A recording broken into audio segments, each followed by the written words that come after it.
नमस्कार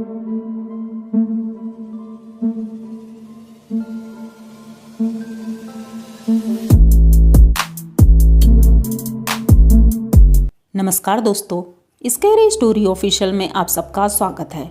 आज की कहानी की तरफ बढ़ने से पहले चैनल को सब्सक्राइब कर लीजिए और अगर कहानी अच्छी लगती है तो प्लीज़ लाइक एंड कमेंट करना मत भूलिएगा।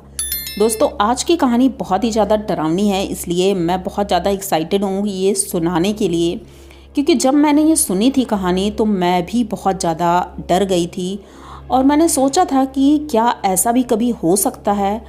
तो ये कहानी अनमोल ने भेजी है, जो कि उनकी दादी के गांव की कहानी है। तो उनकी दादी ने उनके साथ शेयर की थी, तो उन्होंने मुझे ये कहानी बताई है।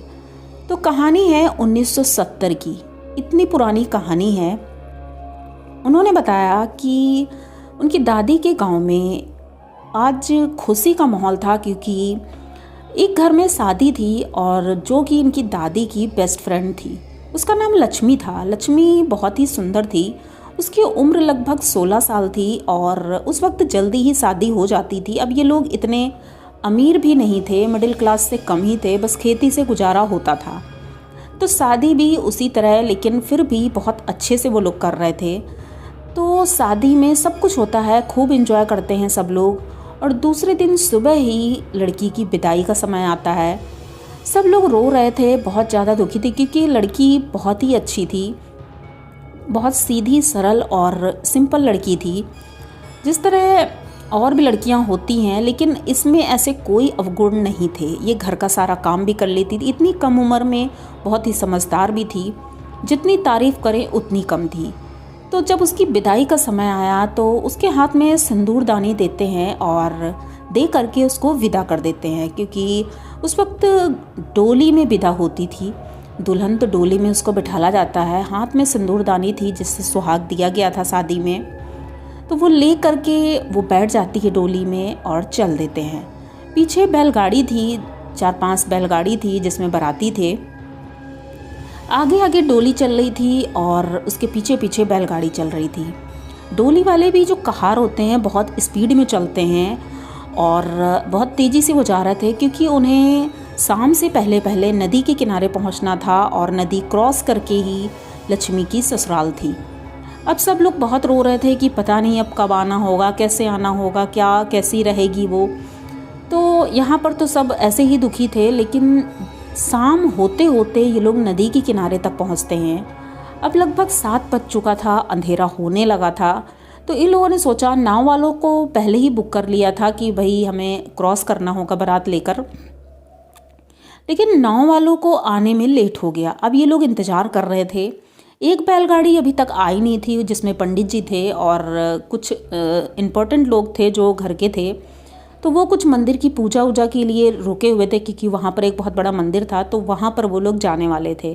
तो इन लोगों ने सोचा चलो तब तक हम लोग चलते हैं, और इकट्ठे तो सब लोग नहीं जा पाएंगे, तो तब तक वो लोग आ जाएंगे। अब ये लोग पहुंच जाते हैं नदी के किनारे और इंतज़ार कर रहे थे नाव का। नाव अभी तक आई नहीं थी। तो सभी लोग अपना नाश्ता पानी कोई करने लगता है, कोई वॉशरूम जाने के लिए निकल पड़ता है।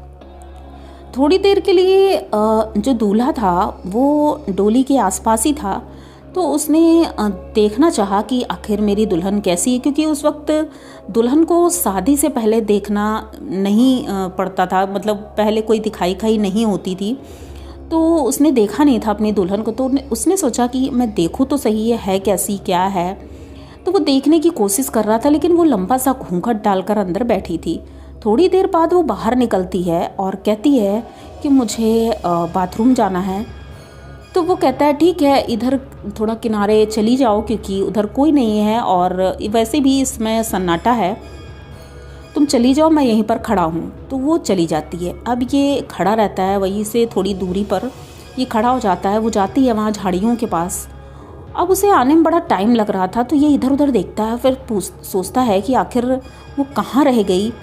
तो जब ये दोबारा वहाँ तक जाने की कोशिश करता है तो देखता है नदी के किनारे वो बैठी हुई है और ज़मीन में गड्ढा खोद रही है। पता नहीं, मतलब वो बालू हटा रही है, हाथ से बहुत तेज़ी से हटा रही है, जैसे कुत्ते अपने पंजों से हटाते हैं उतनी ही ज़्यादा स्पीड से वो हटा रही है।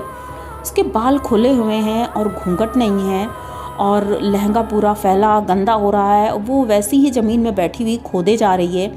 ये दौड़ कर जाता है, उसे पकड़ता है और कहता है तुम ये क्या कर रही हो। उसका चेहरा इतना डरावना लग रहा था इस वक्त।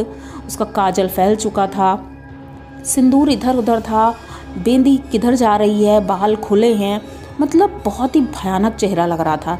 तो ये तुरंत उसका मतलब दुपट्टा उठाता है, चुन्नी उसका मुंह ढक देता है और कहता है उठो, चलो अंदर अपनी डोली पे बैठो जाके, क्योंकि पापा लोग हैं, अच्छा नहीं लगता है यहाँ पे। अब वो तुरंत उसको झटक देती है और फिर से खोदने लगती है। अब खोदते खोदते नदी देखती है और उसकी तरफ भागने लगती है। ये पीछे से पकड़ता है लेकिन पकड़ नहीं पाता है। वो नदी की तरफ जा रही थी, पानी के ऊपर चल रही थी। ये देख करके ये बहुत ज़्यादा डर जाता है। इसका नाम दिवाकर है। दिवाकर डर जाता है बहुत ज़्यादा कि आखिर ये पानी के ऊपर कैसे चल रही है, क्योंकि नीचे पानी था। ये थोड़ी दूर जाती है और चुल्लू में पानी लेती है, उससे अपना मुंह धुलती है, मुंह धुलकर वापस आती है और उसके बाद फिर भागते हुए अपनी डोली की तरफ जाती है। अब ये देख रहा था, इसके पीछे पीछे दौड़ रहा था। तब तक इनके पिताजी और जितने बाराती थे उन सब ने देखा कि ये क्या कर रही है। वो डोली के अंदर जाती है और वहाँ से जब बाहर निकलती है उसको देख करके सब लोग डर जाते हैं, क्योंकि उसने अपने मत्थे पर सिंदूर ही सिंदूर लगा रखा था और इतनी तेज़ी से हंस रही थी। काजल लगाया था उसने और मतलब एक तरह से उसने अपने हिसाब से मेकअप किया था और पूछती है अपने हस्बैंड के पास जा कर के मैं कैसी लग रही हूँ। ये सुनते ही दिवाकर बहुत ज़्यादा डर जाता है, उसको पकड़ने की कोशिश करता है लेकिन कोई भी पकड़ नहीं पा रहा था। सब लोग डर जाते हैं, सब सोचते हैं आखिर ये क्या हो रहा है। वो पूरे ग्राउंड में वहाँ नाच रही थी, इधर उधर घूम रही है, गोल गोल घूम रही है और हंस रही है इतनी ज़ोर ज़ोर से। तभी अचानक से बारिश शुरू हो जाती है। अब बारिश की वजह से सब इधर उधर भागने लगते हैं, छुपने लगते हैं पेड़ों के नीचे और इधर उधर। ये अचानक से दौड़ते हुए जाती है रोड पर। रोड के किनारे यूकेलिप्टस के पेड़ लगे थे, जो कि बहुत लंबे पेड़ होते हैं, चिकने पेड़ होते हैं।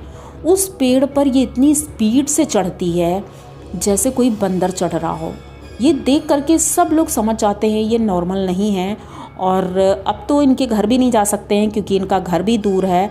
लेकिन वहाँ से तो ये ठीक ठाक आई थी, यहाँ पर ही इसे कुछ हुआ है। सब लोग परेशान ही थे कि अचानक से वो पेड़ के ऊपर से हंसते हुए इतनी ऊंची छलांग मारती है और नीचे गिरती है। सब लोग समझ गए थे कि अब ये जिंदा तो नहीं रहेगी, लेकिन नीचे गिरते ही एक बार फिर उठकर बैठती है और बहुत ज़ोर से हंस रही थी। अब दिवाकर की हालत तो वैसे ही ख़राब हो गई थी ये देख करके कि ये क्या हो रहा है। वो बस गोल गोल घूमे जा रही थी, बैठ गई थी पलथी मारकर और गोल गोल घूमे जा रही थी और अपने आप को झापड़ मार रही थी, कहीं अपना हाथ नोच रही थी, ये सब कर रही थी। तभी अचानक से वो दूसरी बैलगाड़ी आती है जिसमें पंडित जी थे और घर के मुखिया जो थे वो थे उनके दादाजी। तो सब लोग आते हैं तो ये लोग दौड़ करके उनको बुलाकर जल्दी से लाते हैं और कहते हैं देखो बहू रानी को क्या हो गया है। पंडित जी आते हैं, सबको पीछे करते हैं और जैसे ही उसको देखते हैं तो समझ जाते हैं कि ये एक चुड़ैल है और यहाँ पर आप लोग यहाँ पर रुके ही क्यों हैं। तो सब लोग कहते हैं क्यों, नदी तो यहीं से पार करनी थी। तो उन्होंने कहा इस घाट से नहीं पार करनी थी, अगले घाट से करनी थी जहाँ पर नाव इंतजार कर रही हैं। अब ये लोग इधर उधर देखते हैं, अंधेरे की वजह से कुछ समझ में नहीं आया था, जल्दबाजी में ये लोग इस घाट में आ गए थे। लेकिन पंडित जी बताते हैं कि इस घाट में चुड़ैल और कई प्रेत आत्माओं का साया है और ख़ास करके इस बरगद के पेड़ के नीचे। और आप लोगों ने वही गलती कर दी, इस बरगद के पेड़ के नीचे बहू रानी की डोली रखवाई थी तो वो चुड़ैल की आत्मा इसके अंदर आ गई है। अब इसे उतारना होगा, वरना नए जोड़े के ऊपर अगर कोई चुड़ैल हमला करती है तो वो जल्दी छोड़ती नहीं है। अब सब लोग डर जाते हैं बहुत ज़्यादा।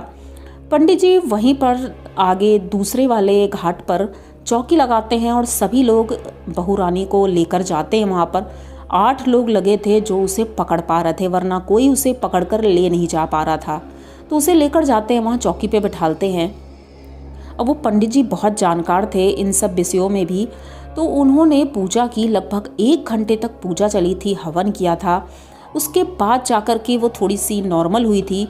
वो बेहोश हो गई थी तो उस पंडित जी ने कहा कि इसे बेहोश ही रहने दो, सोने दो। तब तक देखते हैं तो नाव वाले वहाँ पर नीचे खड़े थे। उन्होंने बताया कि हम तो 1 घंटे से इंतज़ार कर रहे हैं लेकिन आप लोग ही नहीं आए। तो अब उनके पिताजी कहते हैं हमसे गलती हो गई, हम दूसरे घाट पर चले गए थे। तो बस ये लोग दिवाकर गोदी में उठाता है, उसको लेकर नाव में बैठता है।